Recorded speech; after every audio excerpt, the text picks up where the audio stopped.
बालक ध्रुव की वह अमर कथा जो उसे ध्रुव तारा बना गई। आज मैं आपको सुनाने जा रहा हूं एक ऐसे बालक की कथा जिसे अपमान को तपस्या में बदला और भक्ति के बल पर अमरता प्राप्त की। यह कथा है बालक ध्रुव की। कहते हैं स्वयंभू मनु और शतरूपा के दो पुत्र थे, प्रियव्रत और उतानपाद। उतानपाद की दो पत्नियां थीं, सुनीति और सुरुचि। यद्यपि सुनीति बड़ी रानी थी, लेकिन राजा का प्रेम सुरुचि के प्रति अधिक था। सुनीति से राजा का ध्रुव नाम पुत्र हुआ और सुरुचि से उत्तम। एक दिन बालक ध्रुव अपने पिता की गोद में बैठकर खेल रहे थे, तभी वहां सुरुचि आ पहुंची। सौतन के पुत्र को राजा की गोद में देखकर उसका हृदय ईर्ष्या से भर उठा। क्रोध में आकर सुरुचि ने ध्रुव को राजा की गोद से खींच लिया और पुत्र उत्तम को वहां बैठा दिया।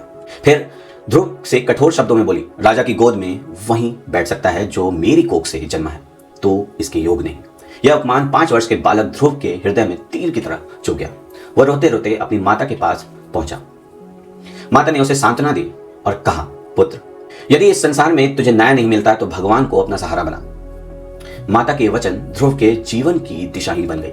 उन्होंने घर छोड़ने का निश्चय किया और भगवान की खोज में निकल पड़े। मार्ग में भेंट हुई देवर्षि नारद से। नारद ने बालक को समझाया, पर ध्रुव अपने संकल्प पर अड़िग रहे। तब नारद ने उन्हें मंत्र की दीक्षा दी।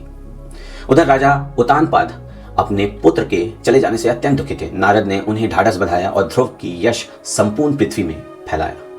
इधर बालक ध्रुव यमुना तट पर भगवान नारायण की कठोर तपस्या करने लगे। अनेक कष्ट आए, लेकिन उनका संकल्प नहीं डिगा। ओम नमो भगवते वासुदेवाय की गूंज तीनों लोगों में फैल गई। यही ध्वनि बैकुंठ तक जा पहुंची। तब भगवान नारायण प्रसन्न होकर प्रकट हुए और बोले, हे ध्रुव, तुम्हारी भक्ति से अति प्रसन्न हूं मैं तुम्हें वह लोक प्रदान करता हूं जिसके चारों ओर सारे ग्रह नक्षत्र घूमते हैं। वह लोक कभी नष्ट नहीं होगा। तुम्हारे नाम पर वह ध्रुव लोक कहलाएगा।